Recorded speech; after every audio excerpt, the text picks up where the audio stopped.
Okay, the time is 7:07 p.m. This begins the September committee meeting for the Education, Culture, and Youth Services Committee.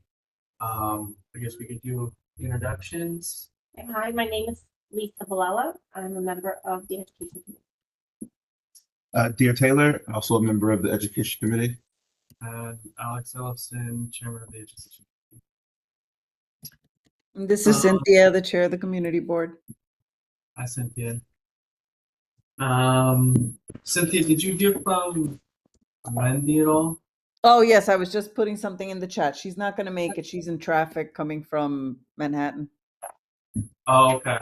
But we still have a quorum, right? The three of us? Yeah, so I have, for the attendance, this is Jeremy, district manager.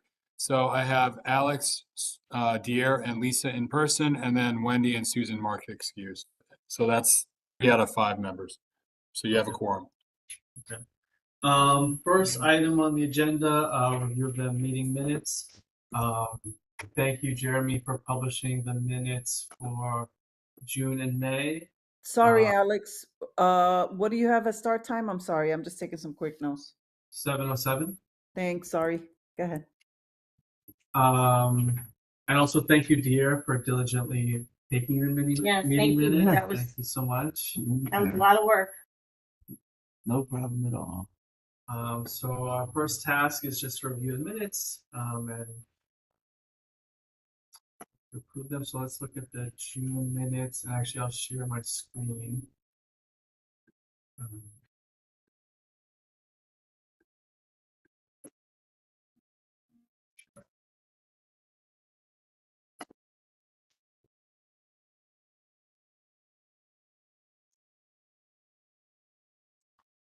Is it sharing?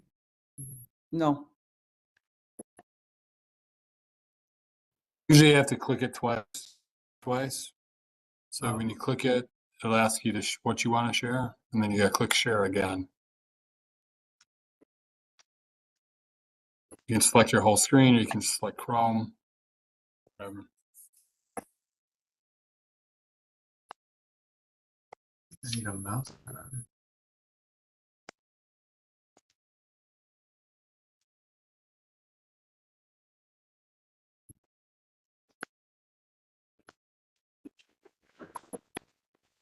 Do you have a mouse pad? I do not. Maybe I'm sorry. I'm gonna have to grab one. This might work as mouse pad. There you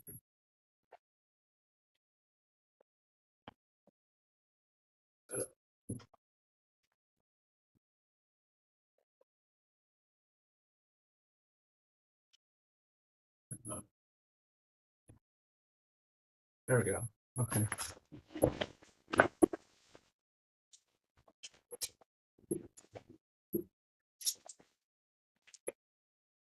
Okay.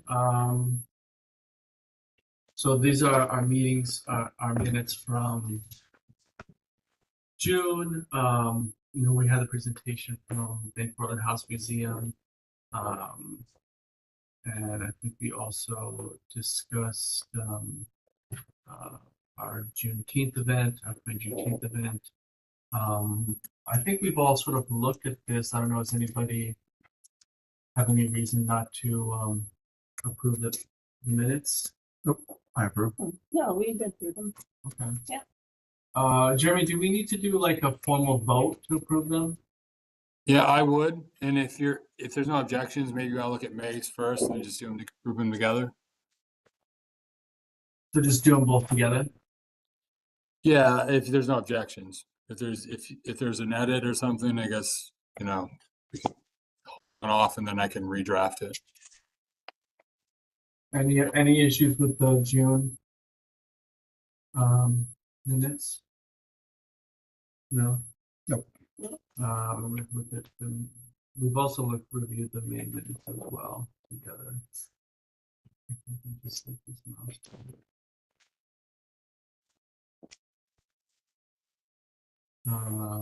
Okay, so I guess I move to approve Well, the.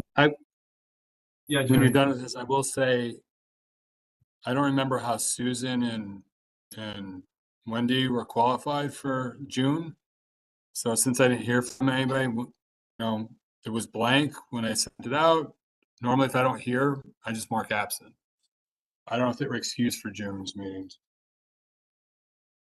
That's the only thing I thought I would say maybe needs correction. Susan was excused. I don't remember about Wendy though. I can't remember. Okay, there. Okay, so I'll correct it for Susan. But you can still vote on it, conditional based on, that. If you want. I feel like we did. It was a while ago, so I can't remember what the issue was with Wendy. I think, I think I was online. I want to say it was just the two of you. Yeah, she wasn't here, but I can't remember if She was online and I don't remember. had told me ahead of time why she wasn't able to attend. Because usually she's here remotely. Wendy, yeah. Yeah. So I think if she wasn't here, she probably had a reason, but I can't remember what it was. Since it was a few months ago. So, Jeremy, I think we could just approve it on the condition that it could be corrected if in fact Wendy's absence wasn't excused. Okay. So conditional approval, yeah. So I'll change Susan's and then we can try to follow up with Wendy. Okay. So I move to approve the June and May minutes on the condition that we can correct the June minutes if Wendy's absence wasn't excused. Is anyone second? Second. Any objections? Okay, so approved. Okay, well now moving on to the third part of the agenda. We're very excited. Today we have two speakers tonight. The first one is Bronx CEC Representative Bernita Parsons, who is going to talk to us and the community members in attendance about the new cell phone ban going into effect this year. So, Bernita, if you want to, Brian, do I need to unmute Bernita? Stop sharing first. Hi, good evening, everyone. Thank you for inviting me to your community board meeting. This is a first. I'm making historic events here. Today's the first day of school, and I'm not too sure if you ever had a PEP member at your education committee meeting. Yes? Oh, you have Mr. Tom Shepard. Once upon a, I don't know, Teresa, oh God. Teresa something from CEC, Okay. CEC 11. Oh, okay. So you got somebody from the district. Excellent, excellent. While ago. Okay, very good. A while ago. Okay. Not for me So- when I was a community board member, so it's a first for me. Me as well. Okay. Okay. Very good. Very good. So I'm also a former president of CEC 10 not too long ago. I have succeeded Tom Shepard. He was part of the PEP. PEP means Panel of Education Policy, and I am now the successor of him for the Bronx, for the whole entire Bronx. I'm so happy to greet you. This is new. The PEP knows what I'm doing because we want to be more engaged with the community. And there is a list of misinformation and misguidance in regards to New York City public schools. So I'm coming out of the woodworks to let everybody know, not only in Community Board 11, but also all the other community boards. I'm also a member of Community Board 5. So I kind of got my start there. And then when I leveled up on the PEP, I had to leave Community Board 5 because of conflict. So the first day of school is today, and it was rocky. a little bit. As a parent of a District 75 student, it was rocky. But we're here to talk about cell phone policy and what does that mean. So of this year, Governor Hochul approved by state law that there's a distraction-free zone in all New York City public schools. And as of today, all schools were to provide all parents via communication their policy of how the schools individually were going to be compliant to the New York State law of the distraction free zone. And that is of all electronic devices, personal electronic devices. So no child could bring they Switch 2. My son tried to bring his Switch 2 in today. I said, absolutely not. No watches, no cell phones. And each school has implemented their own plan, whether it be a pouch or a locker system. I've seen Ziploc systems in Walton High School. And the policy is continuously changing due to the more parent engagement on the SOT level. And once it smooths out, I think there is a time point. I believe it's the end of this year or the beginning of next year that policy should be absolutely in effect with no more changes for each school. So with that being said, I hope that the children will be able to be in a distraction-free zone this year because we have seen what happens with cell phones. We had a lot of subway surfing, and that is because of TikTok and kids being distracted in school or preparing to do what they want to do after school. So they figure if we remove the distraction, if we remove the cyberbullying, which is also hot topics inside of schools, then kids will be more engaged with school and in learning instead of being distraction, which it kind of goes with the whole state law distraction-free zone. I know a lot of parents. I've been on many roundtables this summer in regards to the cell phone policy and what that means for parents. How do we get in contact with our school? And the Chancellor Avila Ramos, has stated that each school should have an open communication line where parents are able to contact each school and make sure they get the updated information. Another thing, or I would say another issue that happened was, say, for instance, the only thing that could come to my memory was the earthquake that happened earlier this year. And everybody was in shambles. Nobody didn't know what to do. And there was no direct call center in regards to what is happening. So kids were calling their parents, we had an earthquake, I want to leave the school.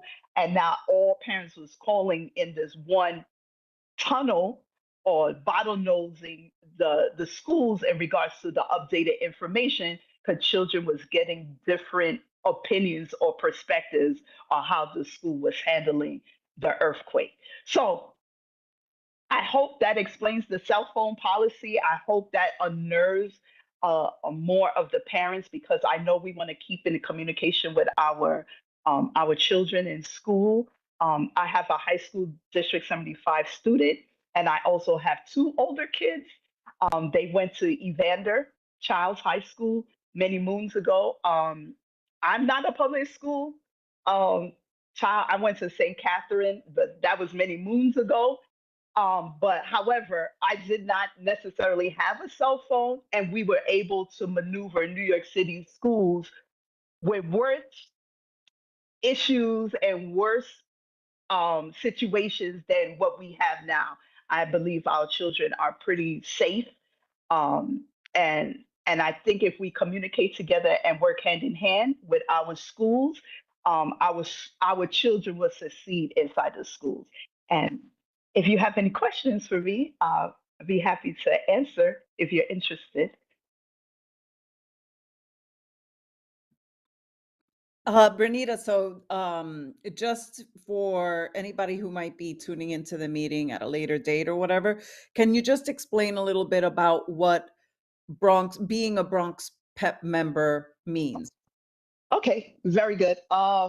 Okay, so earlier this year, I was voted by CC presidents in the Bronx. So CC's Community Education Council are the district level of parent leaders who voted me in. I was interviewed, I went through an application process, and they voted me in as the representative for the Bronx. And because of my experience as being a CC president of District 10, which is the largest borough in New York City public schools, I believe, CC 10 has 56 schools.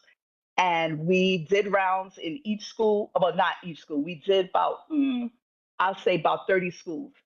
And I went around with the superintendent, and as a PEP member, which is the highest level of parent leaders in New York City public schools, we sit down and we engage with parents and also with the chancellor and the mayoral appointees in regards to how our schools should be run. We are your representatives. I stand for you. So if you have any complaint, any issues within your school or within your district, please let me know, and I'll make sure it is presented at the PEP. And everybody is invited to the PEP, whether virtually or in person. I would gladly love to see more Bronxites at these PEP meetings because I see Manhattan and Brooklyn always in attendance. But I'm trying to send the word out. This is like a clarion call for all of us to be on one accord. And I understand that there's misinformation in regards to the PEP, or we are unknown. Who is the PEP? Why I didn't even know y'all existed. I thought it was just PTAs and SLTs. What is CCs and what is PEP and what is family connectors and all these tiers and what are all these levels? But all of us work together hand in hand in representing as being a voice for all our students in public schools. Thank you for that background. Yes. I appreciate it. You're welcome. You're welcome. Yes, I'm making a little bit of noise on the PEP because I know I'm a newbie and it's a fresh face. It looks young, but I have an old soul. I have an old soul. My kids is nearly 30, so I know what I'm talking about. I've been in the Bronx all my life. I never left the Bronx. I'm an 80s baby. My kids, I would tell you a little bit quickly. My daughter works for the Department of Investigation of New York City, and she investigates all the agencies, and that's from a New York City public school student. That's not from a different school, not from St. Catherine Academy. That's a New York City public school. Just being a parent, being involved. She went to Evander. We know what Evander was about. And I'm so happy that she is a product of New York City public schools and parents being engaged and just asking the right questions and getting the right information at the right time. I know sometimes there's a little bit of disgruntledness and a lot of opinions about public schools, but in and all, public schools are good, are great, and we have successful rates, but they are hidden, especially in the Bronx. And I want to amplify more of what the Bronx is doing instead of us showing a dim light on what the Bronx is not doing. Excellent. Yes, I see a hand up.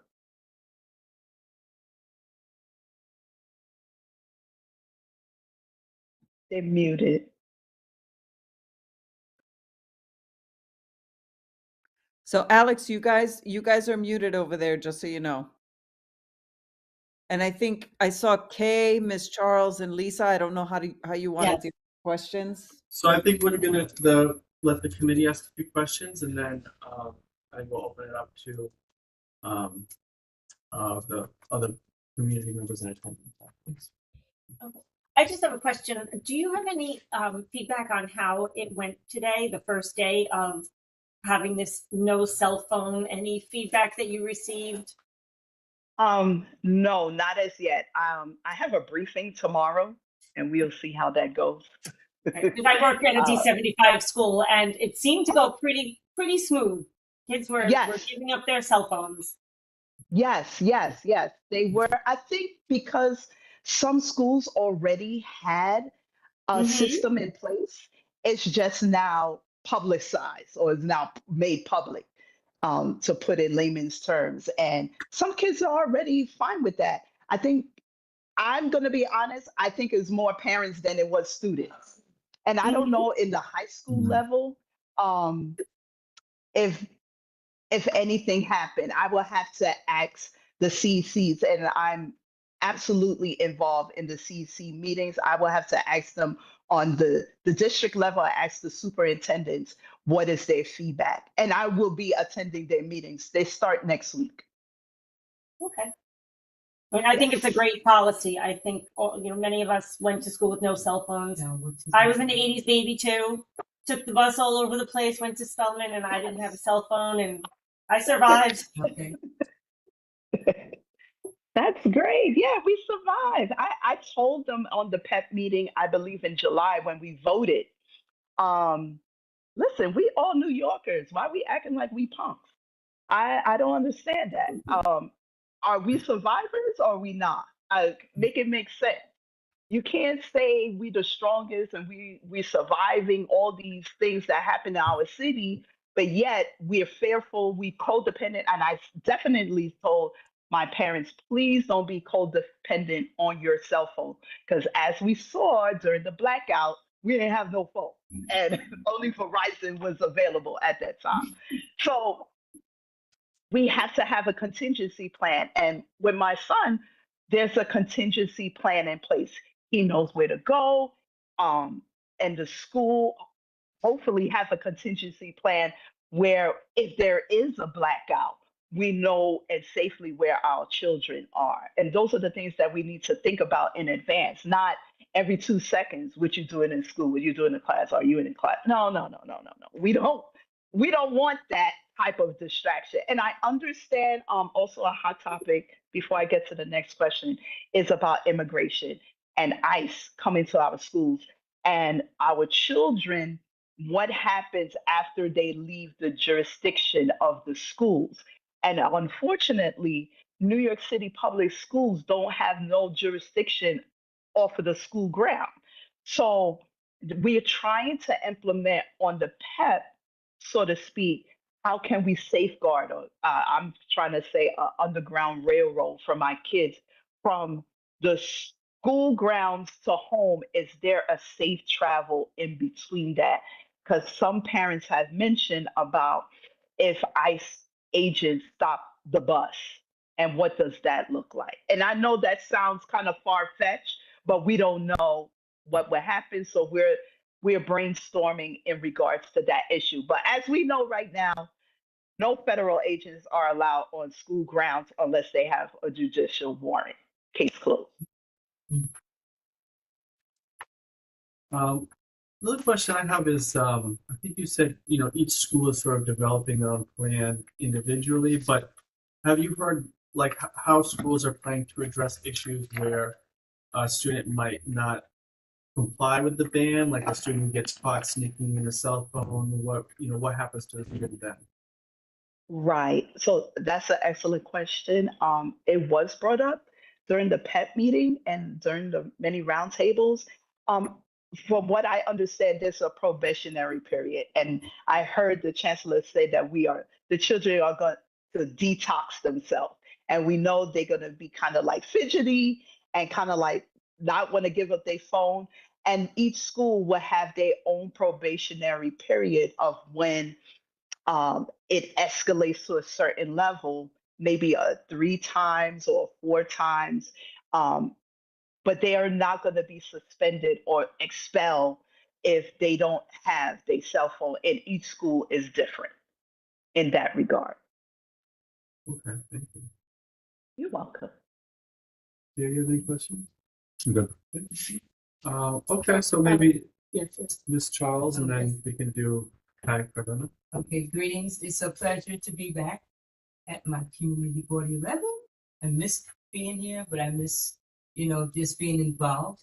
So now I'm back and I'm glad to see your smiling face and what the school system is about to do because I'm a former educator for special needs. And I'm telling you, back in my time when those phones came into the school, not on my watch though. I know how to speak to children to say, please give me your phone because you're not supposed to have it. But it's not so much what you say, it's how you say it. And then when you speak to them in a respectful way, hopefully you'll get it in return. So this is what you can also demand. However, I just need your number and your email so I can communicate with you because now I know that this is in place.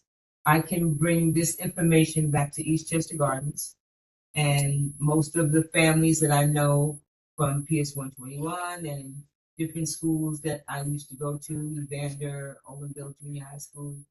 My daughter didn't go to 144. She went to Co-op City for a special program. But these things, I'm so glad that I did come because if you're not in it, you can't win. If you don't know anything about all the updates that's going on right now, you're walking in the blind. So families need to know, and I think I can be a part of making sure I can spread the word. Very good. Thank you so much. I definitely appreciate that. I was trying to do this year to piggyback off of you. I want to be in the space. I want to be where you at. A lot of parents don't know where to go or who to go to, except on the parent level or the school level. And a lot of parents just know they principal. They don't even know the in between. Some of them don't know they PC, parent coordinator. They don't even know the security guard. And I told parents, you need to know everybody who's with your child most of the day, most of the time of the day. You cannot be oblivious, or we cannot wait until something goes wrong that now we want to barrage the school and go up levels because I have a complaint. I think when we lay the foundation in communication and collaboration with our parents and reach out, I tell the schools all the time, you need to go outside. I don't understand. Meet your parents halfway. And once you meet your parents halfway, they will feel more engaged, especially in the Bronx, which is highly diversified. We have 70% of our parents are Hispanic. And how are we meeting them halfway if we don't meet them halfway? We telling them to come to our meetings, but how can they attend our meetings and how can they gain that information? But us going out there and meeting them halfway and speaking a little bit of Espanol will help them along the way, and they will feel engaged and they will feel invited. And then they will voice their opinion because now they feel safe in this place. Well, I wish this was in place for me because I had no one, but it made my son stronger, even though he was special needs. But right now, I know he's still being taken advantage of, and I need to find some sources that I would be able to correct some wrongs because it's not right what most of us are going through. The system itself is the real downfall, and we have to be in a place to speak up and say what we need to say to turn things around. And we can't, you and I can't just do it alone. It's going to take a mass of us to, actually come out and be in the forefront and not just one person or two people, a handful of people. That's not going to work. You need a whole, group of people that's going to actually stand up and do what's right for our children. Correct. And ourselves. Correct. Absolutely. Absolutely.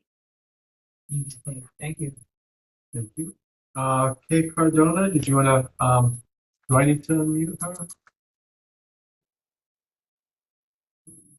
Oh, good. Okay. I was able to unmute. I just want to say good evening, everyone. Welcome back. Glad to have you back. One or two of you look new to me, but that just might be me. I wanted to say something to Miss Bernita. A couple of things. First, my son went to private school until high school. He chose a public high school, Christopher Columbus. He went from Okay. 2008 to 2011, and they had a truck outside where you could store your phone. I mean, this goes way back. That's why I'm wondering why this seems like a new issue to some people. I guess maybe because their kids are younger, they're younger people and their kids are younger. But I used to give him money, Yes. to have every day. It was $1 to store the phone. I'd give him money, like, for lunch and stuff like that. And only one time was there an incident, but he basically lived with his father at that point, but he spent time with me, and the judge put me in charge of the dad could be the fun guy. I was in charge of all the important stuff, health, education, whatever. I was in constant communication with the staff at Columbus. They were wonderful. But one time he brought in, and it was an expensive phone that belonged to his father. I don't think his father even knew he took it out the house. And there was some incident. All I know is I get this call, and the police are there because my ex had threatened the principal and stuff over the phone, and that phone was never found. So that was, yeah, that's why, like, I had told my son, what is wrong with you? I'm getting calls for something that took place from your father's home to school. Don't be bringing stuff to school. I give you money. Why didn't you put that phone in the van like everybody else does? But it's just, I mean, I'm glad for this because these kids today, I mean, they come into the world just about with a cell phone in their hands. They know all these different, I don't really know much of anything, I can barely work the smartphone, that I have, but they are too exposed to so many things like cyber stuff. It's just, oh, it's ridiculous. I'm so glad this is happening because in my day, I mean, my teachers barely had a bachelor's degree because I'm going on 70 in a couple of years. So Wow. my teachers taught with materials, and stuff in a different way. My generation grew up, learning things a very different way. So I'm kind of glad for this because it seems to me that kids are not learning as much as they should be. If you look at the reading scores and the math scores that are coming out today, I'm like, what is going on? Parents seem more involved these days. Teachers are busting their humps trying to teach these kids. So there has to be some factor. And Yes. I'm hoping it's the electronics and that we can see, kids progressing and becoming these marvelous, human beings in the future. Okay. I'd like to leave this planet knowing that this generation going to school now are going to be the leaders, the scientists, the doctors, the people that find, discover world peace and hunger and all the terrible things that are going on. Anyway, with that said, okay, like I said, I have no small children. If I was the parent of a small kid or two kids, one in one school, one in the other, some disaster, God forbid, happens, and there's one central line that parents call, would it get jammed up in the event of an emergency? Because I can just see parents freaking now. Yeah, yeah. So I thought about that. Immediately, the illustration that came to my mind was Die Hard with a Vengeance, where everybody was calling 911. But at the same time, right? And that's not what's going to happen. So I personally could tell you, in my son's school, they have a robocall. So if everybody will update those blue cards that we get the first day of school, and make sure that information is correct. And also, there's a NISCA account, the New York City Public Schools students account. Is also up to date. We receive text messages, calls, robocalls, and emails. I get all three, sometimes all back to back at the same time. If Awesome. your child is in different schools, you would get 6 communications coming right back to back to back at the same time. There's Okay. not one central line. Each school has their own system. Okay. That sounds reasonable because I do a lot of community stuff. And it just, in case any parents express any concerns, at least now I can give them, some valuable information, accurate Yes, information. correct, correct. Thank you. You're Thank you so welcome. much, Miss Bernita. I'm gonna let You're the welcome. meeting go on because I see some other folks in the background and I think they have a presentation too. So as not Yes, to be rude, thank you for allowing me in the gallery session. Thank you, Miss Bernita. you're And I'll welcome. Thank shut up you. now. Bernita, I actually have one quick question. As part Yes. of your work, what sort of guidance is coming out of the work that you all are doing with the city to help support parents with guidance on how they can curb cell phone usage at home? And So, when and how will that be disseminated to parents? say that again. I said, and when and how will that kind of guidance and information be disseminated to parents? Okay. So, in regards to the cell phone policy, how is it going to be No, disseminated? no. I said at your level and the communications that you're having with city officials, are you all talking Mhm. about how parents as individuals in the home, are you all creating some kind of guidance to help them come up with different strategies and how they can help curb cell phone usage for their kids in the house? For, are you talking? So it doesn't matter if it's homeschool, if how to curb it inside their Yeah. own home. I'm also Ah, so I work for the DOE as well, and I know that a lot of the complaints that parents had when I was in the classroom would also be around, they have trouble helping students understand how to, break that connection, that addiction to their cell phones. And so I'm just curious, at your level, being a parent working for, is it the CEC or the PEP, or is it both? the, it's the PEP. Yeah. Yeah. So what does that look like from your level to help support parents in that way? Because I think that they So also need that support. yeah. So that's another great question. That has not come up. Parents has not asked us in regards since the pandemic. I would say that after the pandemic, parents wanted their children to go to school thinking that they had too much remote time on their tablets or phones.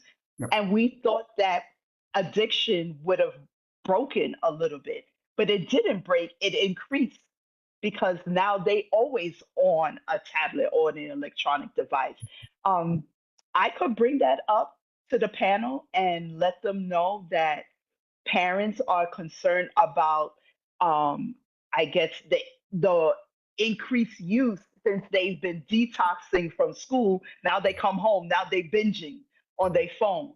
Right. How can we bring some guidance in helping parents to stop them from binging at home? That's a good question. I like that question. Thank you. Any other questions from anybody, community members from this persons? Okay. Bernita, thank you so much for talking with Yes, us. It was really nice to meet you. nice to meet you.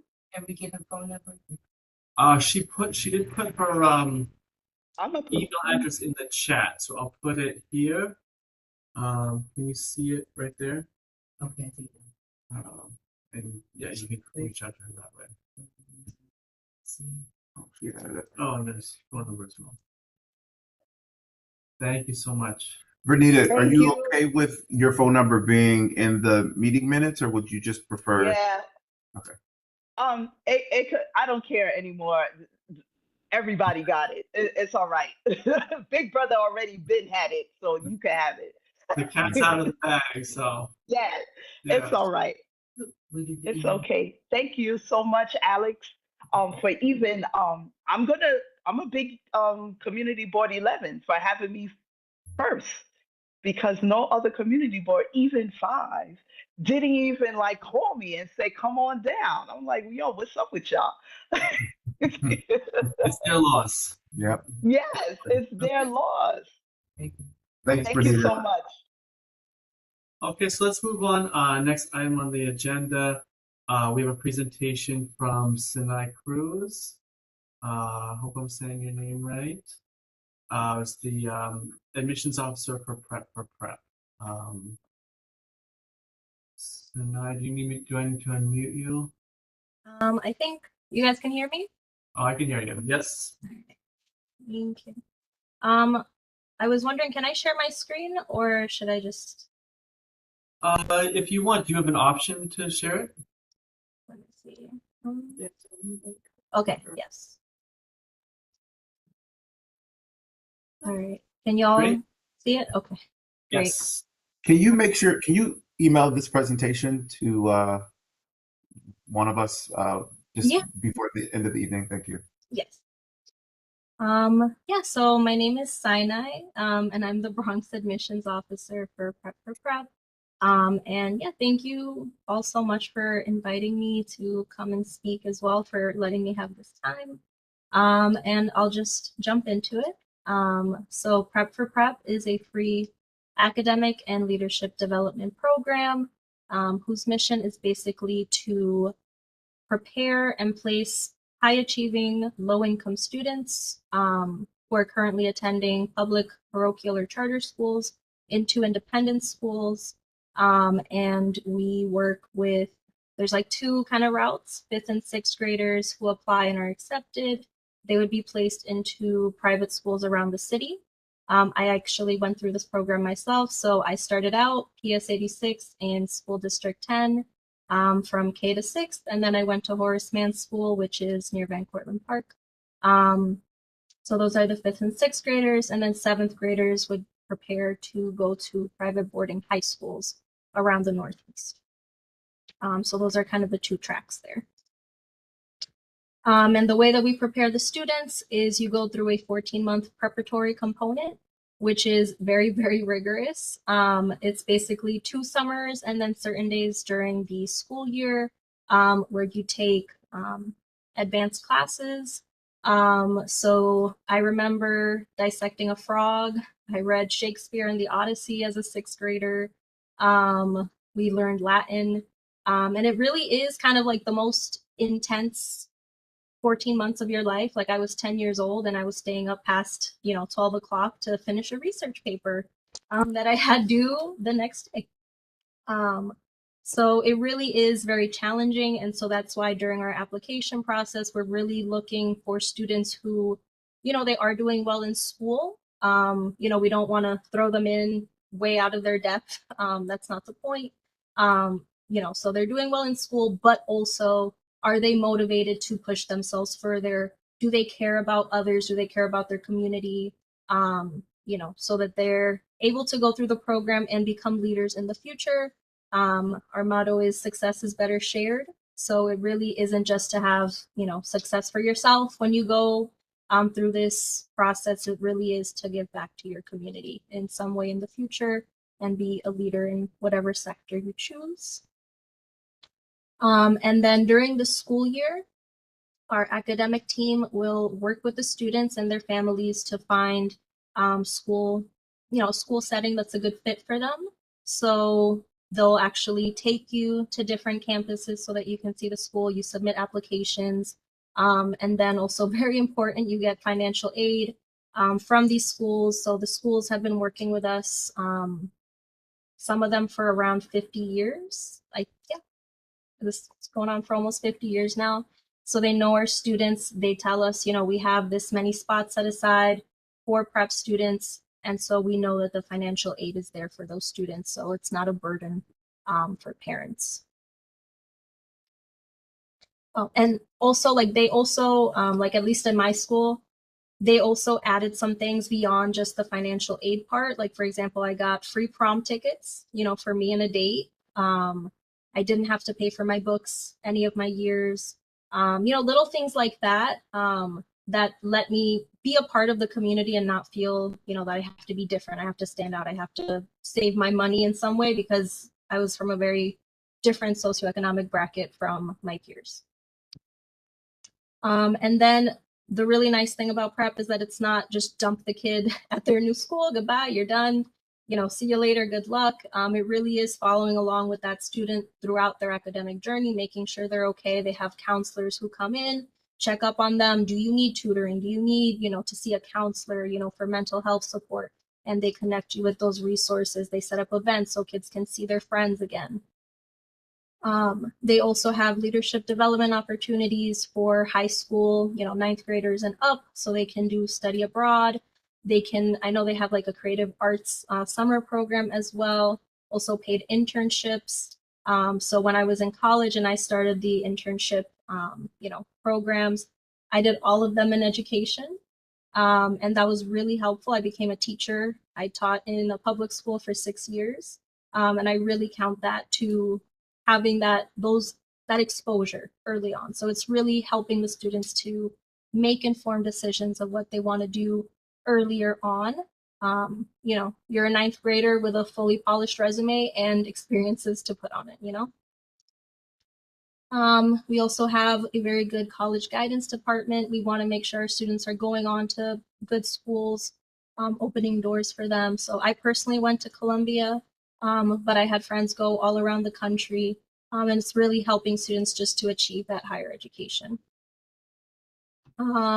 And then I tried to find schools that were, because it's not quite the school districts, but we did have, I believe, 5 students from that area that encompasses Community Board 11, which is pretty good because we only take 125 5th and 6th graders from all over the city and 75 7th graders from all over the city. So to even have 5, come from one community board, I consider that a win. And yeah, so this is just one of the programs that exists to support our students. We're just one among many. It's just one that I personally went through and I love and I believe in. But yeah, our application's open on September 15th. And, if anyone wants to share with any educators or parents or families that, might be interested for their students. Yeah, thank you.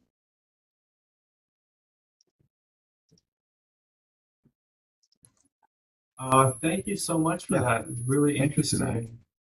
Could I share that presentation and your information with some of the civic organizations in our district? Yeah, I'll share it. I think I only have Alex's email, so I'll send it there. Okay, and I'll forward it. Yeah, great. Can you link it in just link it in here? In the minutes? Yeah. Would we need to put, because I think she's going to send us a copy, but we'd have to post it somewhere, or we could attach it to the minutes.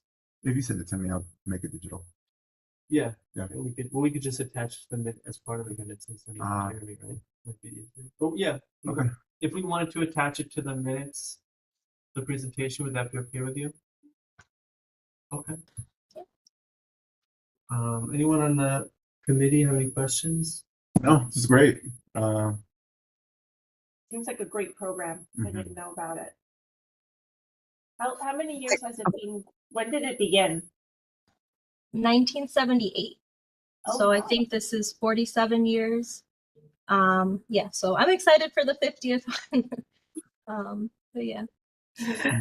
Hi, Sinai.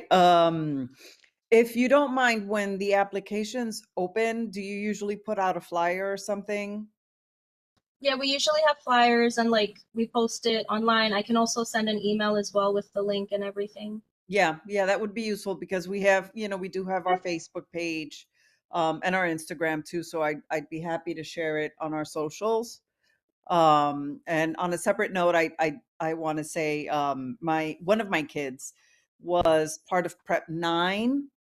We're talking 13, 14 years ago, and I will say that it's important. I think these programs are wonderful because they give opportunities to students who otherwise may not have these opportunities. So on that end, I think it's it's important to open it up for people who don't have access.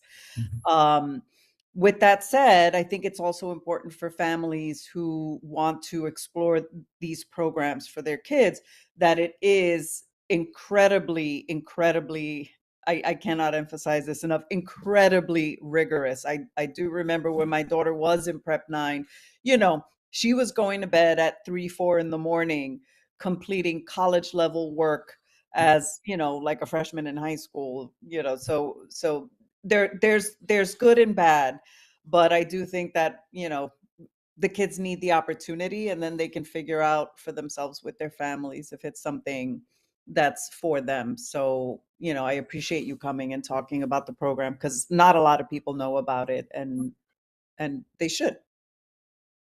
How many applicants do you typically get, and how many do you admit? Um, Percentage? it definitely changes every year. I would say we get around 3,000 inquiries and everything. And then applications, completed, application process over 1,000. And then we accept 125 for the 5th and 6th graders and 75 for the 7th graders.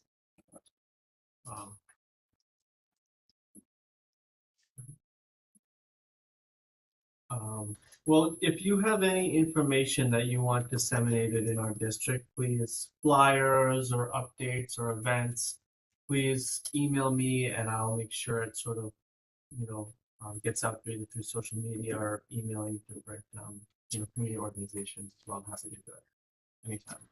Yeah, thank you so much. Yeah, I know that we're going to get like updated flyers for this year soon, so I'll send them over when they're ready. Thank Great. you. I think Kay had a question, Alex. Oh, okay.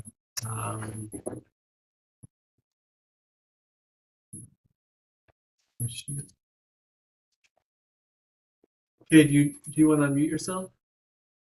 Oh, cool. I can unmute. Yeah, I just had a quick question for Sinai. As far as like, do you guys actually go into the schools, like all the different schools, and introduce who you are and what your program is? And is there like some way that, uh, is it just like children that show promise that, let's say, the staff of the school, um, sets aside and says, I think this child might be a candidate for prep? Or do you guys like go into the schools and introduce yourselves and say, this is our program, this is what we want you to look for? If any of your children in your classes show promise, could you contact us? I'm not sure how the whole process works. Yeah, well, I do email, like schools and ask like, can I do an info session or anything like that? And talk to guidance counselors since they usually have kind of like a good grasp of everybody there. Mhm. So I do info sessions for parents or for students. And then in terms of like parents can also apply. Like we do, I know before, like when my time, it was like my 5th grade teacher that she nominated me, and my school I think had historically and still is like nominating students as well, but parents can also apply. So we are looking for students who are doing well in school, just because for independent schools the curriculum is very rigorous, so we don't want, and like Cynthia was saying, it's a very difficult program, so we don't want to overwhelm students. So it's like kids who are doing well have that motivation as well. So we talk to the parents, we talk to the school, faculty as well, the guidance counselors, but I'll go anywhere.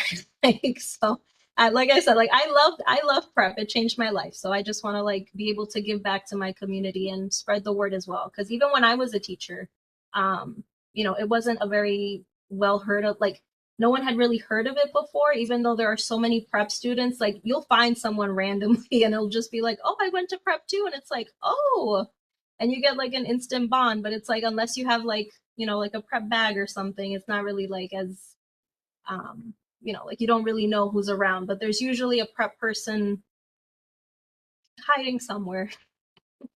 Oh, that's awesome. Oh, thank you so much. And it was a pleasure listening to your presentation.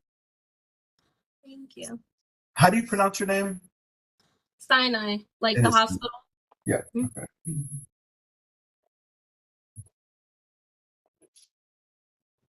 Okay. Thank you so much, Sinai. I appreciate it. Very interesting. All right, thank you. Have a good night. I'll send you Thank the presentation. Thank you. Thank you. The next item on the agenda is committee chair election. However, Susie and Wendy aren't here, so I'm wondering if maybe it would just make sense to table that for the next meeting. Cynthia, I don't think we need to elect a chair right now, right? I mean, unless do you all feel like I nominate Alex. I know, I second it. You could But- put that one. yeah, I Just mean, kidding, you know. maybe they You feel can't, and Wendy could. I doubt. I think. I mean, I don't want to speak for Wendy, but Wendy's got her hands full. She's on a couple of committees. Yeah. I think she'll be more than willing to leave things as is. So should we just do the election? I say yes. yeah, I'm happy to be chair this year again if y'all want me. So, Woo woo. I'll listen up. Thank you. Alright. You're elected. All Okay, right. your name again is what? Alex. Alex? emotion. Great, thank you. I appreciate it. Yeah, thank you. Okay, so then I guess the next agenda item is goals for the upcoming year. So I had a couple things in mind. One was I was talking to Jeremy about this, but if we want other officers, obviously that's a co-chair. Jeremy also suggested since Dier is doing the minutes every meeting, if we want to officially designate him as the secretary. We could also, if Dier, you want to kind of share some of that responsibility. Jeremy was saying we could also maybe do a round robin thing where we take turns doing meetings, so it's not something. I truly don't mind. I really, I mean, you're great at it, so it's yeah. I don't mind. Okay. Unless Lisa, Yeah, you no, want your minutes are very thorough. They're excellent. They're fine. Would you would you like to be secretary? I mean, sure. I'm already doing it, so Great. Yeah. So that's Jeremy said we don't need an election for that. I can just appoint you. So Okay. you are now secretary of the committee. Or co-chair.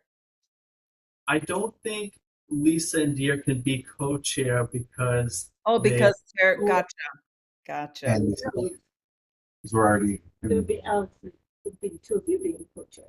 well, because we work in education. Oh, I don't think Okay. we can. yeah, I don't think anyone who works in education can be the Ah, co-chair. okay. Well, I think it's DOE. If you work for DOE. Yeah, we both work for DOE. Yeah, but no. now I'm trying to remember. I feel like the language is actually you can't be the chair. I think so. Let me double check.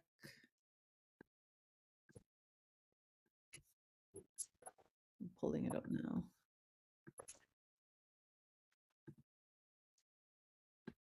But then if for some reason I can't, because the co-chair has a lot of the responsibility is like if I can't make a leadership meeting or, can't be here, then the co-chair becomes. It would only be Wendy because Susan works for Susan works for DOE, right? She works for UFP. Yeah. UFT, that's not under DOE. The conversation I remember having with Jeremy is that Wendy's the only person who could be the co-chair, but I don't know if that's. So at least for now, you have a chair. And then anything else, I mean, Dier's willing to step up as secretary. I guess you can leave it with you as chair for now. And then if there's any further conversation, we can have it next month. Unless you want to like codify things now. As far as like officers besides secretary. Right. I'd say let's wait and see if Wendy's interested. So we'll table it for next month, and then Yeah, and Fine. I'll double check with Jeremy about whether anyone who works for DOE can be co-chair because I thought I remember him saying that. I can't become chair. I don't want it. I would love to, but I already feel. I feel like bylaws, which I know we're not talking about. I realize the next 2 months I can't go to the meetings because I'll be traveling. So I don't want to commit and then not be able to show up. I get it. Yeah. Well, yeah, it's also not like nobody has to go just sort of see what the options are. Ms. Charles, do you? Yes, it's just that this is why it was so hard for me with the housing committee and the parks committee. Because there would be no one here to actually be able to step in to help out, Mhm. help navigate certain things. So I was left to myself, after my chair left, and I'm the co-chair, but then nobody's even explained to me what's going on and what to do or how I do anything. So, but it's how is there a way that you can get more people to come in We to the actually, committee to we have, Yes. five members I met last week, and at least two. Is it Sherry or Uh, Stephanie, I think, was Stephanie? interested. And I tried to recruit Herbert. I actually think Patrizia, who's been on the board for, I think she might be interested in education. I'd have to have another conversation with her. I had some, just an informal chat at National Night Out. So yeah, so TBD. Okay. Okay, yeah, that's right, we do have just some. to engage other people to want Yeah. on on all of the different stages of the community work and Yeah. just try to encourage people to come and see. Now that I know what is needed, then I could go and see who else in my area Mhm. would fit Right. and would want to be able to come and be a part, sit down and see what's going on first before they commit, because so they can, help out. Because Right. it's now about this having a committee, being on a community board. It's about how we can actually help things move along. So, Right. Okay, well, Patricia is in education too, right? Yes, Yeah. she was a teacher for years. Yeah.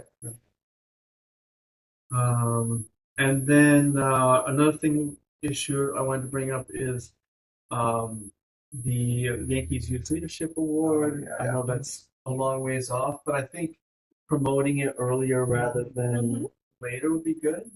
So I don't know if we want to just put some stuff out on social media and just kind of put the word out there that we're accepting applications and try to get just get as many applicants as we can. Yes, I would Yeah. love that. Yeah. what's the name of it? The what was it? It's the game's called. Yankee Leadership. Leadership. It's Wait, Yankees give $750. Mhm. Can you get honored on Yankee? Yes, you Field? get honored on Yankees. Yeah. on the Youth field. Leadership Award Youth Leadership. presented by the Yankee Youth. Okay. Leadership. So, yeah, I mean, I was thinking, we could email civic organizations, schools, social media. I don't know if there's any other sort of ideas that might be helpful as well. Okay. yeah. Um, It's really did a the minimum. one CBO get started? Oh, we could do Bronx House. We could probably just have them Yeah. post something in there on the bulletin board. Yeah, that's great. Yeah. I'm sure they probably know people too. Yeah. Yeah, that's a good idea.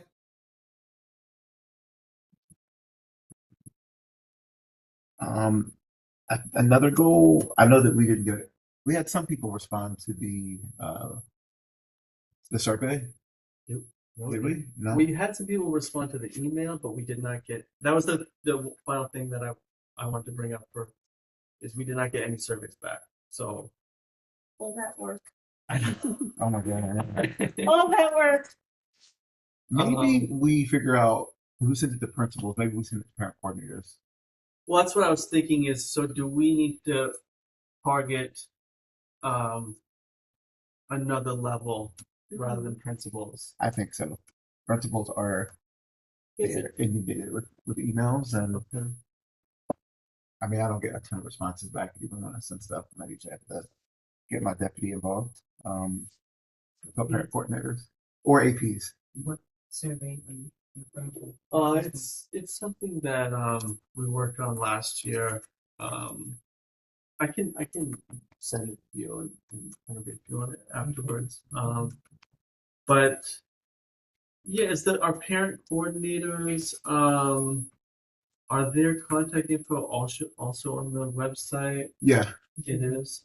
yeah. If you go to any DOE school, it's principal, parent coordinator, district leadership and staff. It's the list of all the-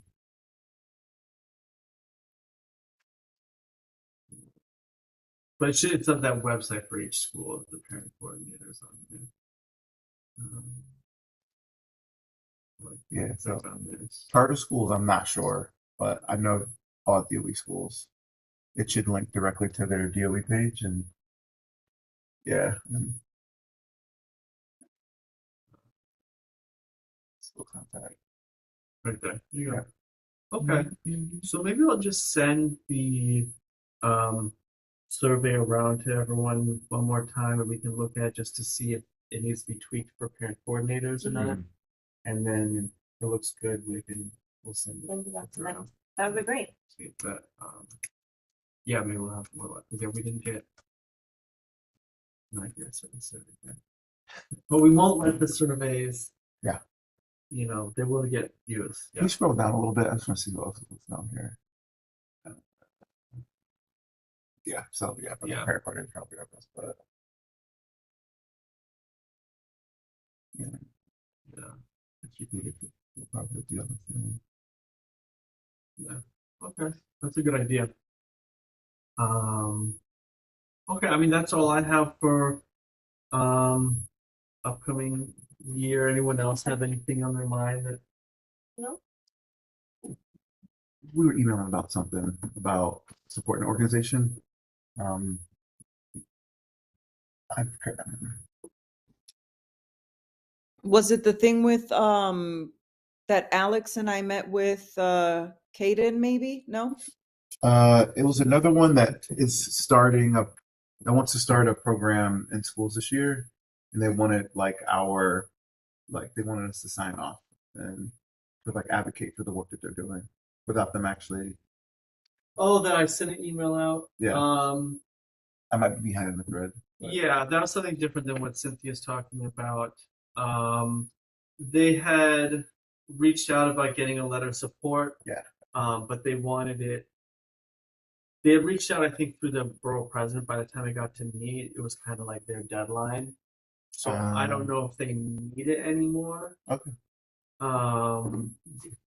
But yeah, I was gonna follow up with them because yeah, but yeah, Okay. that's sort of where that was at.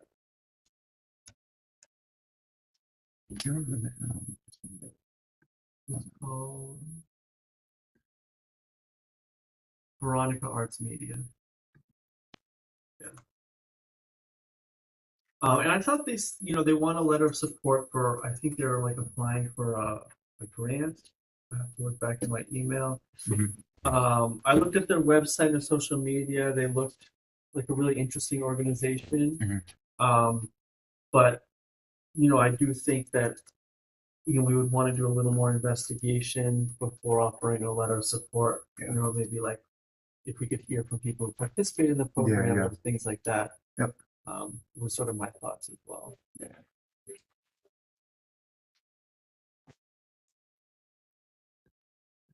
So do you want to have them come to the next, just to get to know them, to the next committee meeting? I'm gonna follow up, because it seemed like their main objective was the letter. So I had originally asked them about that, and I think the response was, I have to look back at my email, was something like, if we don't get approved for this grant, we're not really gonna have a lot to talk to you about. So I'll follow up and see if they want. I mean, like I said, it looked like a really interesting program.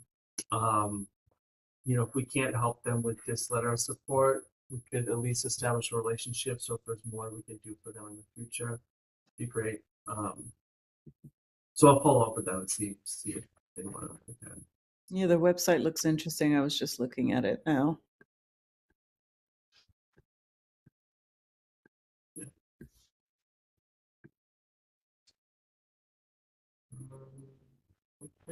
Any other issues? No. No. Good. So I guess we'll move on to the gallery. We've already talked about a lot of issues, but is anyone else in attendance who has anything they want to bring up with the committee or issues they want to address?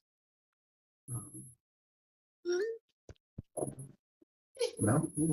Yeah. no pressure, no pressure. Anyone online? No? Okay. No motions, I don't think. Old business or new business? How did the house go? Van Cortlandt. Oh, it was a blast. Oh, Right, Cynthia? It was great. It was So- so fun. I'm so sad I couldn't make it. Yeah, So I need to go. yeah. Just I don't know, just update. Yeah, we did the a bunch of us went out to the Van Cortlandt House Museum and we got a private tour. And it was just, I mean, not only was it really interesting history to learn about, but they have some really cool stuff there. Really?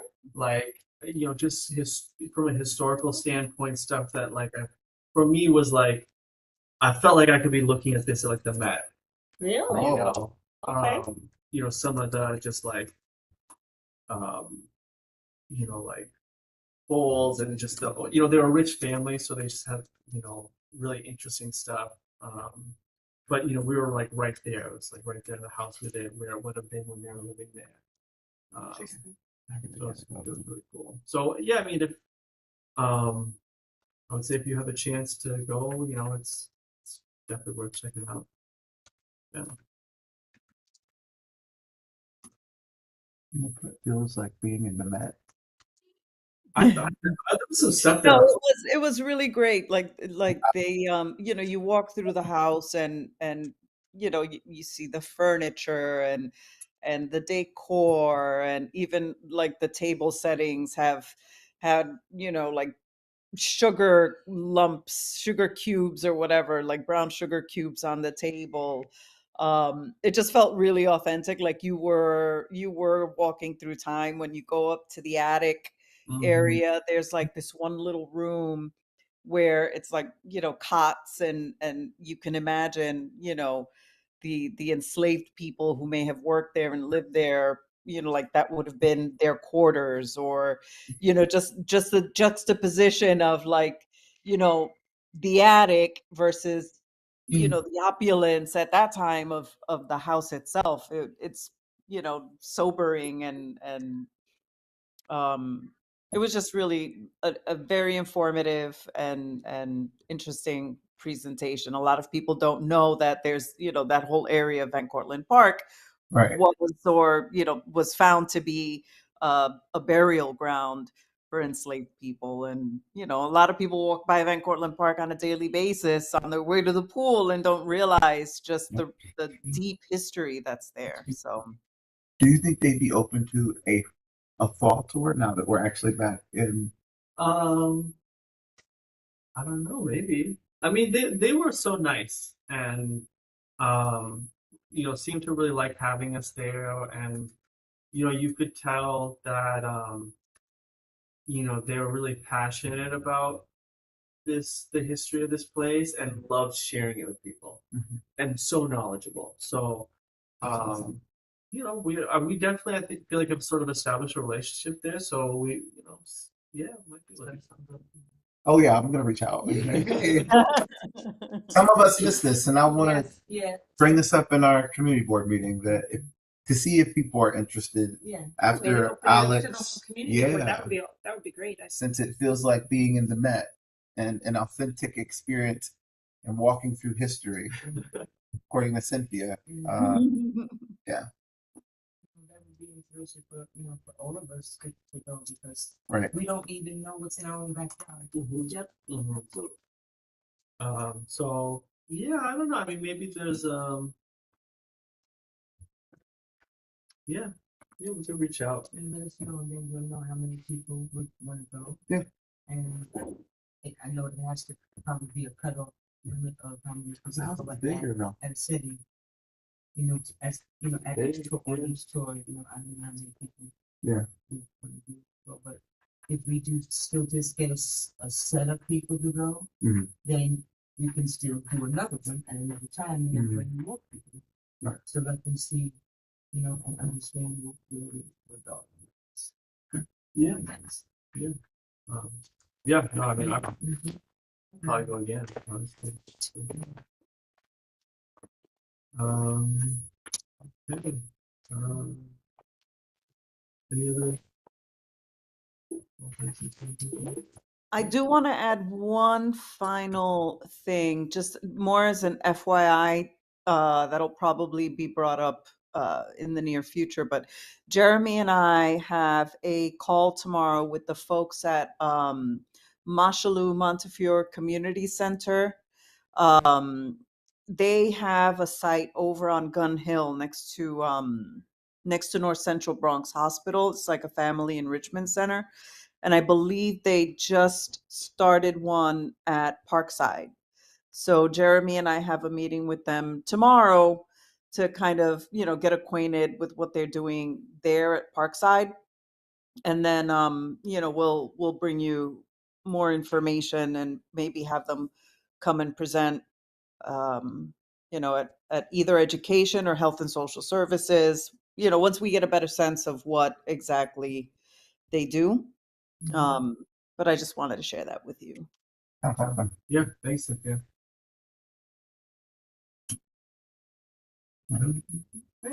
Motion to adjourn. Second, projections, adjourned, it's 8:23.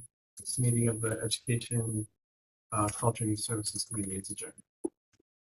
Thank Welcome you, to everyone. the new term. Yay! Good, everyone. Thank you. Have a good night. Have a good night. Okay.